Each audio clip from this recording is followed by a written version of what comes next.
Hatim Al-Asam bertemu atau berkawan juga dengan Imam Ahmad bin Hanbal. Bismillah, wassalatu wassalamu ala Rasulillah wa ala alihi wa sahbihi wa man walah. Thumma amma ba'd. Assalamu alaikum warahmatullahi wabarakatuh. Jamaah Ruas TV yang berbahagia, insyaallah bersama saya kita akan melanjutkan poin kedua dari kisah Hatim bin Asam dengan gurunya Syaqiq Al-Balkhi. Kisah ini disebutkan oleh Imam Al-Ghazali dalam kitab beliau Ihya Ulumuddin, di mana kisah ini bercerita tentang betapa seorang murid melazimi syekhnya itu selama 33 tahun.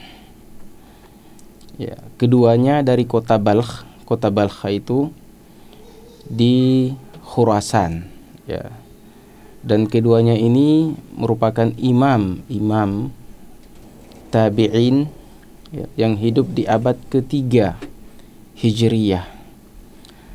Hatim Al-Asam bertemu atau berkawan juga dengan Imam Ahmad bin Hanbal, sementara gurunya Syaqiq Al-Balkhi juga bermuridkan seorang imam ternama, yaitu Imam Asy-Syafi'i rahimahullah.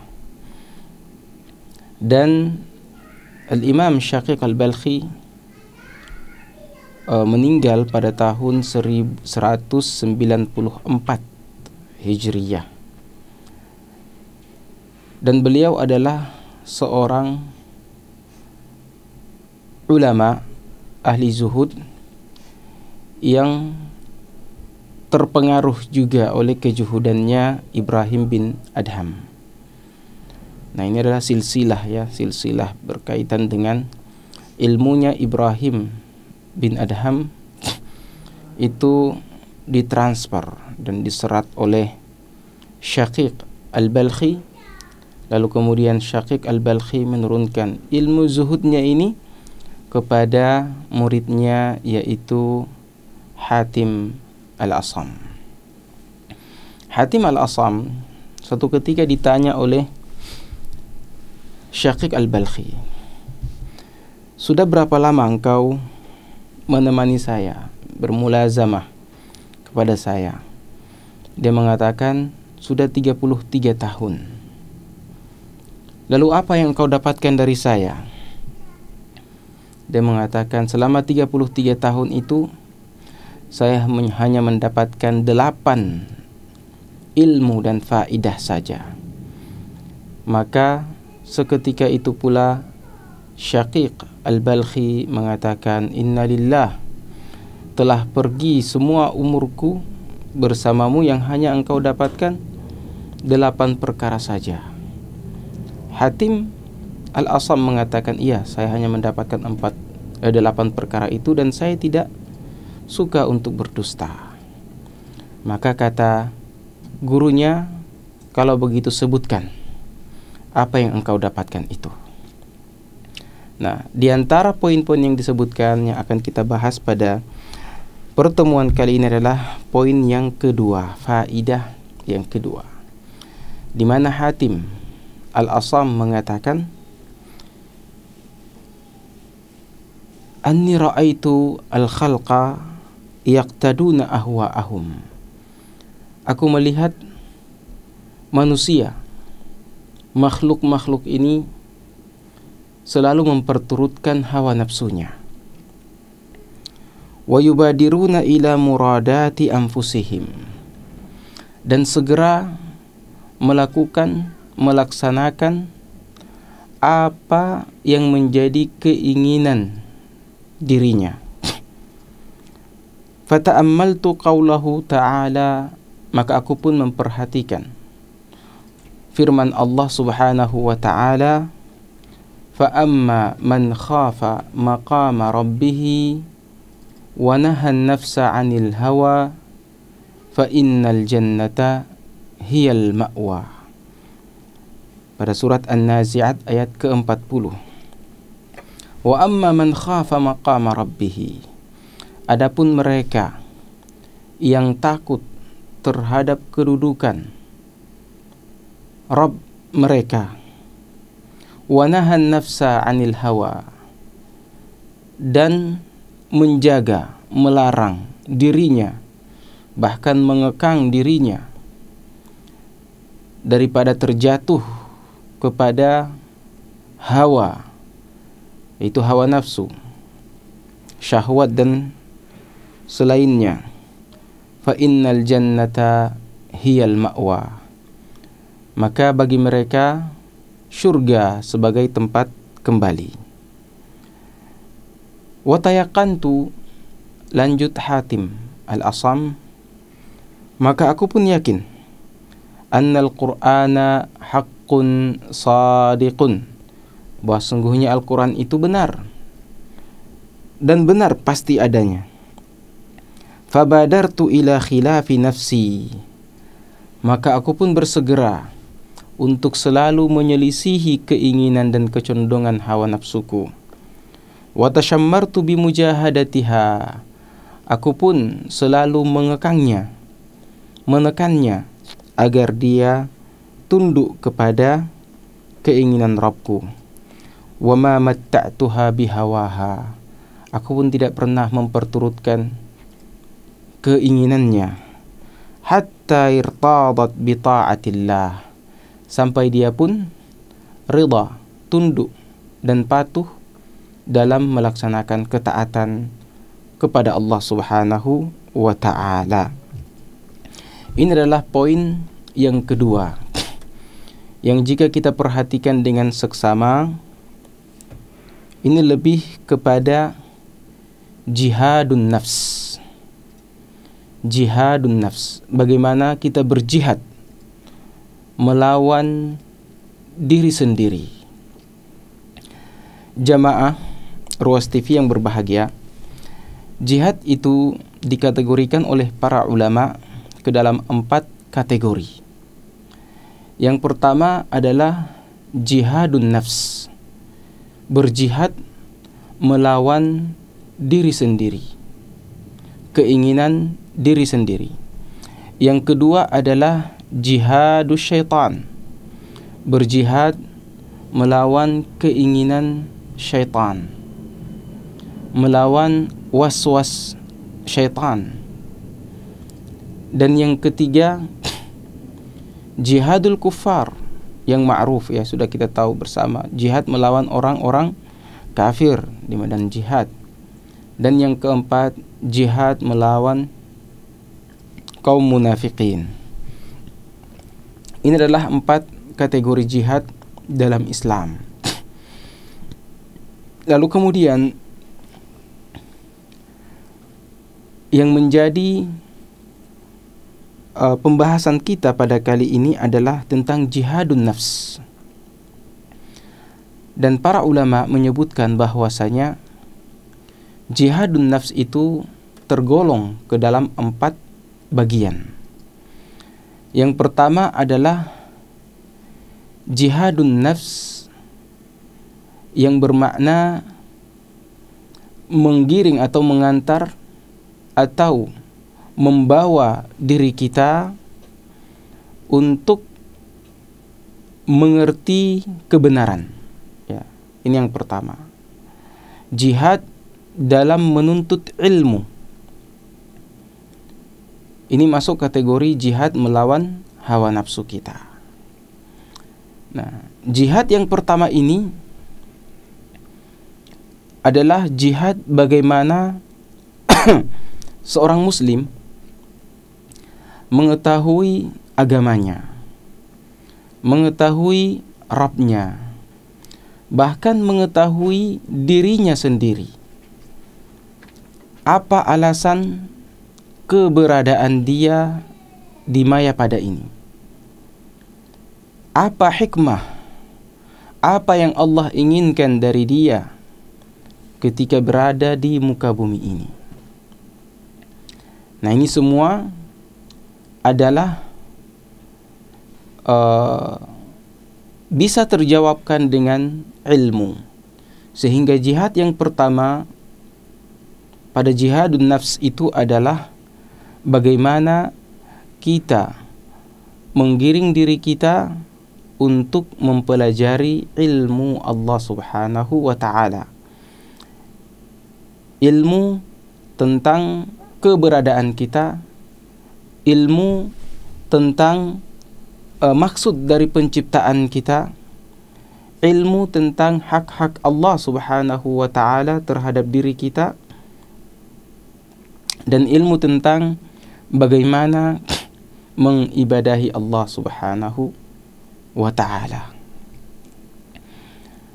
Ilmu tentang alam akhirat, ilmu tentang apa yang Allah Subhanahu wa ta'ala persiapkan untuk kita jika kita termasuk hamba-hamba Allah yang saleh, dan ilmu tentang apa yang Allah Subhanahu wa ta'ala persiapkan bagi mereka jika mereka termasuk hamba-hamba Allah yang taleh.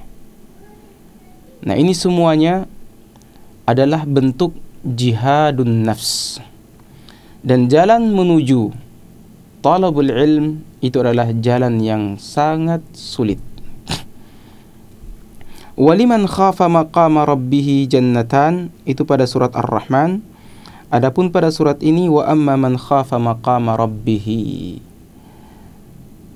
siapa yang takut terhadap atau yang takut ya, tahu kemudian takut terhadap kedudukan Allah Subhanahu wa ta'ala. Wa nahan nafsa 'anil hawa, setiap kali ada kecondongan hawa nafsunya untuk melakukan satu perbuatan, maka dia selalu ya mengembalikan atau melihat kecondongan itu lewat kacamata ilmunya. Apakah Allah Subhanahu wa ta'ala meridainya ataukah tidak? Nah, ini derajat yang pertama, talabul ilm. Yang kedua adalah bagaimana mengamalkan ilmu yang dipelajari itu. Ini derajat yang kedua. Dan derajat yang ketiga, bagaimana mendakwahkan ilmu yang dipelajarinya kepada orang yang tidak mengertinya atau ingin mempelajarinya dari dia. Dan yang terakhir, sabar terhadap atau sabar di atas jalan dakwah itu. Ini adalah maratib jihadun nafs. Tapi saya ingin fokus kepada yang pertama. Ya, wa amma man khafa maqama rabbih. Ini potongan ayat yang kedua ya. Yang ayat sebelumnya bercerita tentang orang yang memperturutkan hawa nafsunya, di mana kesudahan mereka adalah neraka. Adapun yang mengekang hawa nafsunya, yang mengetahui bahwa hawa nafsunya itu selalu mengajak dia kepada kejelekan, dan dia selalu mawas diri terhadap hal ini, dan selalu mengembalikan segalanya kepada apa yang Allah ridai saja, maka tempat kembalinya adalah syurga. Wa amma man khafa maqama rabbih wa nahan nafsa 'anil hawa, ini juga lebih kepada kecondongan hawa nafsu kita dalam keadaan bersendiri ya. Dalam keadaan bersendiri. Ketika kita mengetahui ilmu tentang Allah Subhanahu wa ta'ala, bahwa Allah As-Sami', Maha mendengar, Al-Alim, Maha mengetahui, Al-Basir, Maha melihat ya. Bahkan mengetahui dan melihat ya pada khainatul a'yun, mata-mata yang khianat. Ya. Wa ma tukhfis sudur, pada apa-apa yang tersembunyi dalam hati. Allah Subhanahu wa ta'ala mengetahui itu semua. Nah, ketika kita sebagai seorang hamba yang selalu mengekang hawa nafsu kita untuk tidak memperturutkan segala keinginannya, untuk tidak mengikuti segala ajakannya, apatah lagi ya ketika kita bersendirian dengan jiwa kita ini, dengan diri kita ini, maka akan datang banyak ajakan-ajakan dari syaitan. Terlebih ya ajakan yang berbau hawa nafsu. Ya. Akan banyak ajakan-ajakan di sana. Ketika kita mengetahui betapa luasnya ilmu Allah, ketika kita mengetahui betapa dalamnya ilmu Allah, bahwa Allah Subhanahu wa ta'ala muttali', mengetahui apa yang terbetik dalam hati kita, apa yang terlintas di benak kita, apa yang kita inginkan, semuanya Allah Subhanahu wa ta'ala tahu. Maka kita pun merasa takut. Dan ketika kita merasa takut, ini petanda bahwa hati kita hidup, dan petanda bahwa kita memiliki kedalaman ilmu tentang Allah Subhanahu wa ta'ala. As-Sami', Allah Maha mendengar. Kita malu ketika Allah Subhanahu wa ta'ala mendengar ucapan-ucapan kita yang tidak pantas, yang berbau hawa nafsu. Ya. Allahu Basir, Allah Maha melihat. Maka kita pun malu ketika ternyata Allah Subhanahu wa ta'ala mendapati kita dalam keadaan bermaksiat kepada Allah Subhanahu wa ta'ala. Allah mengetahui khainatal a'yun, mengetahui mata-mata yang khianat.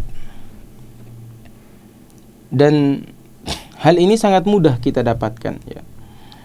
Kita baru buka HP ya, banyak iklan-iklan yang masuk ya, atau membuka lembaran-lembaran internet, mulai nampak di sana ya aurat-aurat yang dijajakkan ya, dalam tanda petik.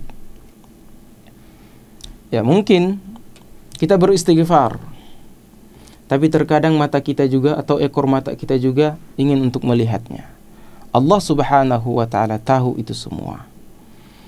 Waliman khafa maqama rabbih. Di sini disebutkan wa amma man khafa maqama rabbih wa nahan nafsa 'anil hawa fa innal jannata hiyal ma'wa. Dalam surat Ar-Rahman disebutkan waliman khafa maqama rabbih jannatan.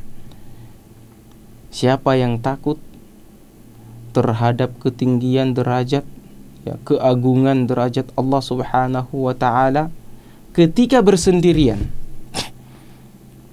Ya, terkadang ya orang berpura-pura takut di hadapan berpura-pura takut kepada Allah di hadapan khalayak ramai. Namun tatkala sendiri, dia adalah orang yang ya melanggar semua batasan-batasan Allah Subhanahu wa ta'ala. Tatkala sendiri adalah ujian yang terberat. Oleh karena itu Hudzaifah ibn al-Yaman ya radhiyallahu an ditanya, bagaimana aku bisa mengetahui kalau aku ini seorang munafik atau tidak? Maka Hudzaifah balik bertanya kepada si penanya tadi, apakah engkau salat dalam kesendirianmu?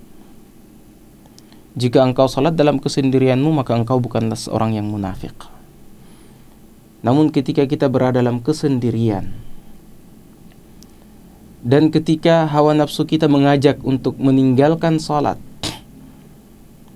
atau ketika hawa nafsu kita mengajak kita untuk hal-hal yang tafih, yang tidak bernilai, ya, maka kita bisa memastikan kalau kita adalah seorang munafik jika memperturutkan hawa nafsu itu. Karena hawa nafsu seperti yang disebutkan oleh Imam Asy-Syafi'i, jika tidak kita sibukkan dengan ketaatan, maka dia akan menyibukkan kita dengan kebatilan. dengan kemaksiatan. Ya. Dalam kesendirian, inilah cobaan terberat.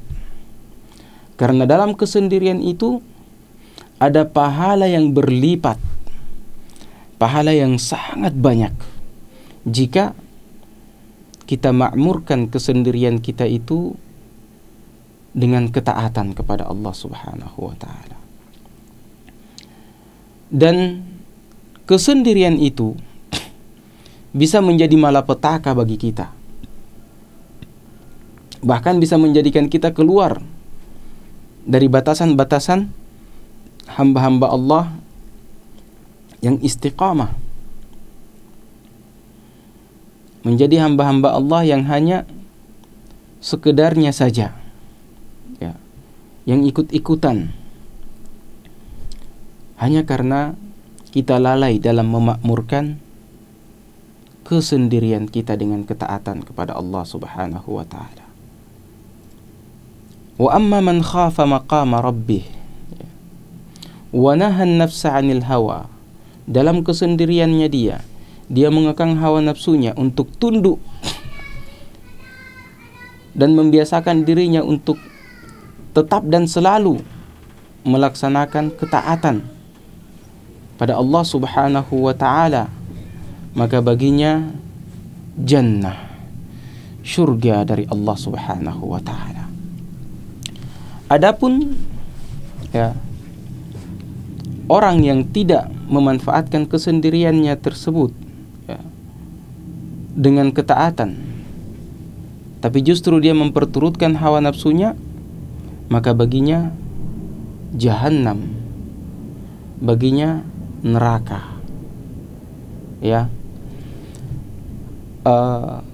pengetahuan kita terhadap Allah Subhanahu wa taala sudah cukup menjadikan kita hamba-hamba Allah yang takut kepada Allah Subhanahu wa taala.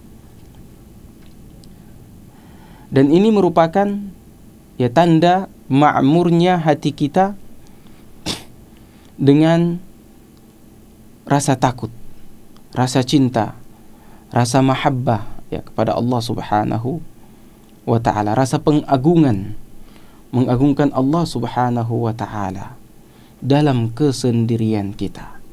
Neraca kemunafikan atau ketidakmunafikan seseorang ada pada kesendiriannya. Nabi sallallahu alaihi wasallam pernah suatu ketika ya bersabda kepada para sahabatnya, la u'allimannakum aqwaman. Aku akan memperkenalkan kepada kalian ya, atau aku akan memproklamirkan kepada kalian ya, i'lam ya, mengumumkan kepada kalian aqwam, satu kaum yang datang di hari kiamat, ya'tuna yaumal qiyamah bihasanatin kal jibalit tuhamah bayda ya, datang di hari kiamat dengan membawa hasanat, kebaikan yang begitu banyak, bayda, yang tinggi, yang besar ya, tinggi seperti gunung pencakar langit, yang bayda, yang di ujung gunungnya ada es. Tapi Allah Subhanahu wa ta'ala ja'alahu haba'an mansura. Kebaikan yang begitu banyak ya, ternyata Allah Subhanahu wa ta'ala jadikannya bagaikan debu yang berterbangan, tidak bernilai apa-apa. Para sahabat kala itu kaget. Sifhum lana, jallihim lana, agar kita tidak termasuk mereka, kata para sahabat kala itu. Tunjukkan kepada kami sifat-sifat mereka. Bagaimana mereka? Terangkanlah kepada kami ya wahai Rasul, agar kami tidak menjadi seperti mereka. Para sahabat bingung. Salawat ya, salat 5 waktu mereka, sedekah mereka, bahkan jihad mereka Itu semuanya adalah amalan-amalan besar. Amalan-amalan yang dengannya kita membeli surga, yang dengannya kita mendapatkan tiket untuk menentukan di mana, pada tingkatan mana kita berada di surga sana. Tapi ternyata tidak ada nilainya. Apa sebabnya? Nabi SAW melanjutkan sabdanya, innahum min bani jildatikum. Mereka adalah kaum yang min bani jildatikum, yang dari diri kalian sendiri, anak keturunan kalian. Ya'khuduna minal laili kama ta'khudun. Mereka juga melakukan salat malam seperti yang kalian lakukan. Salat malam. Ya, itu amalan yang besar. Amalan yang utama setelah salat 5 waktu. Walakinnahum, akan tetapi kaum ini, generasi ini, mereka ini, idza khalau bimaharimillah intahakuha. Ya, ketika bersendirian dengan apa yang Allah Subhanahu wa ta'ala larangkan, mereka pun melakukannya. Dalam hadis ini Nabi SAW tidak menyebutkan mereka melakukan salat, mereka melakukan zakat, mereka melakukan haji, ya, mereka melakukan puasa, karena ini adalah amalan-amalan yang merupakan rukun Islam itu sendiri. Tapi Nabi sebutkan amalan yang merupakan tambahan, di mana ya mereka telah melakukan semua rukun-rukun Islam sebagaimana mestinya. Mereka juga salat, puasa, membayar zakat, ya, berhaji, melakukan salat-salat nafilah di siang hari, membaca Quran, juga melakukan salat malam di malam hari dalam kesunyian, kesendirian. Tapi ternyata ada satu hal, kurangnya rasa takut. Atau mungkin mereka merasa bahwasanya amalannya yang begitu banyak bisa mengcover, bisa mengganti, bisa menjadi obat penawar, atau bisa menjadi sarana untuk Allah Subhanahu wa ta'ala mengampuni dosa mereka ini. Padahal dosa ini adalah dosa yang paling besar, yaitu berdosa di kala sendiri. Mereka adalah kaum, adalah generasi yang ketika ya bersamaan atau bersendirian dengan apa yang Allah Subhanahu wa ta'ala larang, mereka pun melakukannya. Hatim Al-Asam menyebutkan hal ini kepada gurunya Syaqiq Al-Balkhi. Dan diantara dari ujung dari cerita atau kisah ini, Syaqiq Al-Balkhi kemudian mengatakan, aku telah mengetahui dan melihat ilmu-ilmu pada kitab-kitab terdahulu, kitab Taurat, kitab Injil, bahkan pada kitab Al-Quran, ya, ilmu-ilmu tentang apa yang Allah Subhanahu wa ta'ala perintahkan. Dan semua yang Allah Subhanahu wa ta'ala perintahkan itu aku dapati pada 8 nasihat yang engkau rangkumkan itu. Di mana nasihat kedua yang beliau sebutkan adalah bahwasanya manusia itu selalu memperturutkan hawa nafsunya, selalu mengikuti semua yang diinginkan oleh hawa nafsunya, ya. Dan orang yang memperturutkan hawa nafsunya, ketergelincirannya yang pertama adalah ya meninggalkan salatnya, atau mengakhirkan salatnya, atau dia melakukan salat tapi salatnya tidak bermakna bagi dia, ya. Karena Allah Subhanahu wa ta'ala menyebutkan dirikanlah salat, aqimus salah, bukan tunaikanlah salat, adaus salah. Jamaah TV Ruas yang dirahmati oleh Allah Subhanahu wa taala.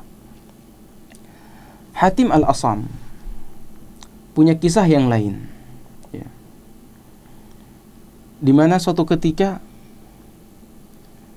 beliau ingin melakukan haji, sementara nafkah, ya, biaya untuk melakukan suatu perjalanan haji itu tidak cukup.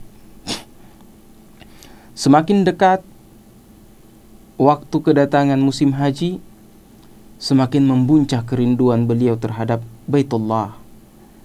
Beliau kemudian terseduh menangis. Lalu didapati oleh seorang anak putrinya.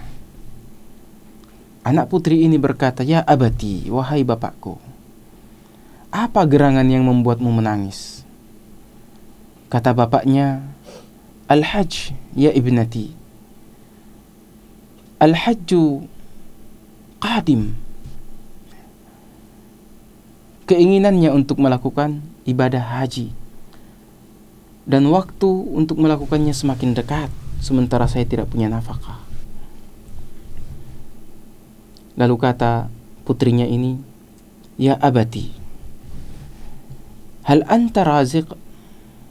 Apakah engkau yang memberikan rezeki, atau Allah Subhanahu wa ta'ala yang memberikan rezeki?" Kata Hatim Al-Asam, "Allah Subhanahu wa ta'ala huwa Razzaq. Dialah yang memberikan rezeki, wahai putriku." Lalu kata putrinya ini, "Wahai bapakku, pergilah tunaikanlah hajimu dan biarkanlah kita di sini selama Allah Subhanahu wa ta'ala memberikan rezeki kepada kita." Kata Hatim Al-Asam, "Wahai putriku, masalahnya bukan di situ. Tapi saya hanya menyisakan nafkah selama 3 hari. Dan coba tanya ibumu." Maka kemudian dia pun datang kepada ibunya dan berkata, "Wahai ibu, apakah bapak kita yang memberikan rezeki kepada kita, ataukah Allah Subhanahu wa ta'ala?" Maka sang ibu mengatakan, "Ya tentu Allah Subhanahu wa ta'ala yang memberikan rezeki kepada kita." Kalau begitu, lanjut putrinya, biarkan bapak pergi menunaikan hajinya, dan biarkan Allah Subhanahu wa ta'ala tetap bersama kita di sini. Allah memberi rezeki, bukan bapak. Maka kemudian Hatim Al-Asam pun pergi mengikuti kafilah. Ya, dia tidak tergabung dengan kafilah itu, tapi membuntutinya, karena dia tidak punya cukup nafkah untuk ke sana. Selama 3 hari, ya, dan dia selalu memikirkan keluarganya. Maka yang menjadi ketua rombongan itu disengat kalajengking.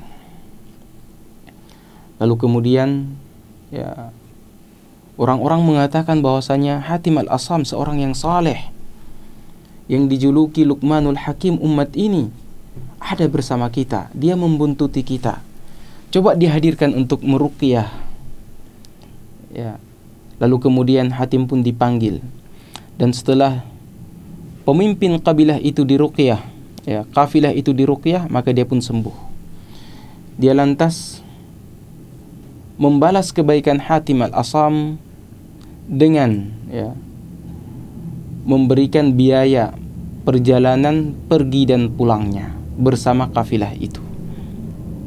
Lalu Hatim Al-Asam mengatakan, "Ya Allah, ini adalah kemahalembutan-Mu kepadaku.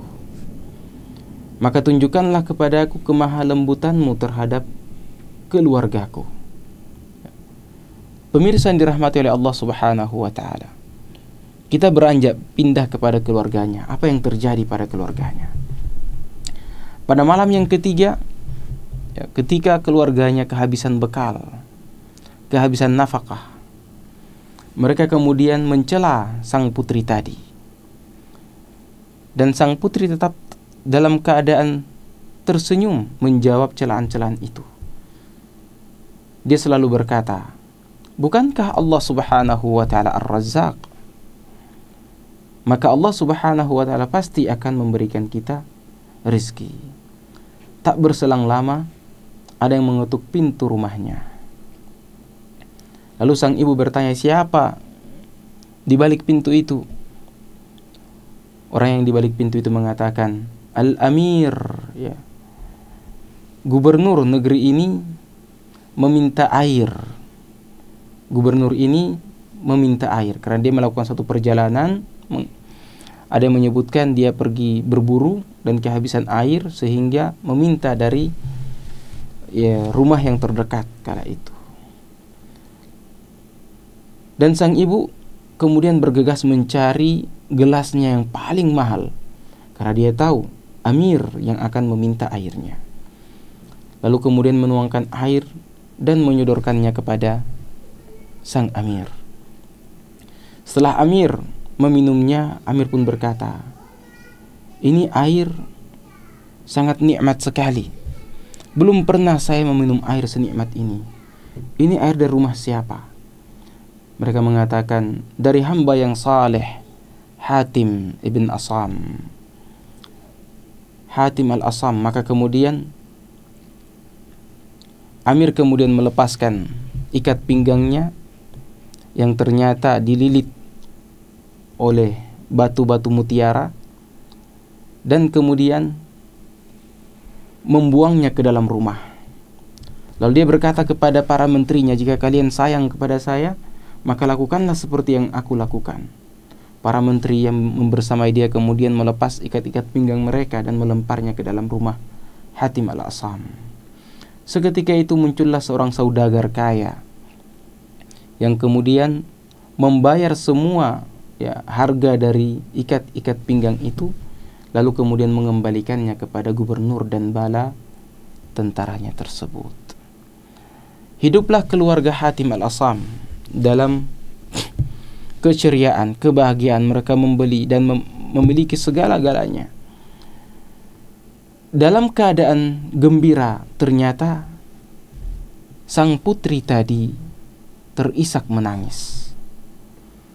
Dihampiri oleh ibunya, wahai anakku, apa yang membuatmu menangis?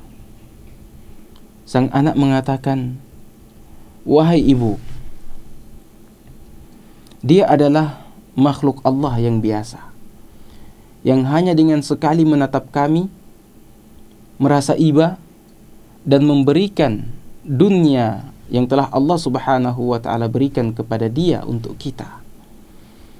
Lalu bagaimana lagi kalau Allah Subhanahu wa ta'ala lah yang selama ini menatap kita siang dan malam, melihat kita siang dan malam, memberi kita rezeki siang dan malam, tapi tidak pernah Allah Subhanahu wa ta'ala hadir dalam kehidupan kita. Pemirsa yang dirahmati oleh Allah Subhanahu wa ta'ala, banyak kisah banyak kisah tentang bagaimana kita memakmurkan hati-hati kita dengan rasa pengagungan, dengan rasa cinta, dengan rasa penuh pengawasan dari Allah Subhanahu wa ta'ala, dengan rasa takut, rasa khasyah, terkhusus di zaman kita sekarang ini, terkhusus ketika kita bersendiri dengan diri kita. Dikala tak seorang pun yang melihat kita, hanya kita dengan diri kita, antara kita dengan ajakan hawa nafsu kita, antara kita dengan was-was syaitan untuk membuka lembaran demi lembaran internet dan seterusnya, lalu melupakan Allah Subhanahu wa ta'ala. Seakan-akan Allah Subhanahu wa ta'ala hanya diingat pada waktu-waktu tertentu saja. Padahal ketika kala bersendirian, jika kita menggunakan dalam ketaatan kepada Allah Subhanahu wa ta'ala, dengan zikir kepadanya, dengan berdoa kepadanya, dengan bertaubat kepadanya,